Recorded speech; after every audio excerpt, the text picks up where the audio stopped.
পাঁপড় ভাজছে। আর এখানে দেখো ভাত নামানো হয়েছে। আচ্ছা, ভাতের মধ্যে রয়েছে ওল সিদ্ধ, আর এখানে রয়েছে গরম ভাত। চলো দুপুরে রান্নাবান্নাগুলো শেয়ার করি। লেবু লঙ্কা আছে, এটা কি আছে, এখানে পটল পোস্ত। তারপরে এখানে রয়েছে এটা পনিরের তরকারি, পনির রেজালা বলতে পারো, পনির দিয়ে তরকারি।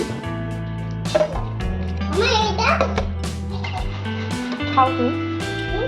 তারপরে এখানে রয়েছে এটা ভেন্ডি পোস্ত, এখানে রয়েছে আলু পোস্ত, আর এখানে রয়েছে একদম মুগের ডাল, পাতলা করে মুগের ডাল দেখতে পাচ্ছ। চলো ঢাকা দিয়ে দিই।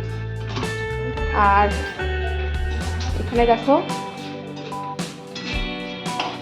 পাঁপড় ভাজা হচ্ছে, দেখতে পাচ্ছ মা পাঁপড় ভাজছে।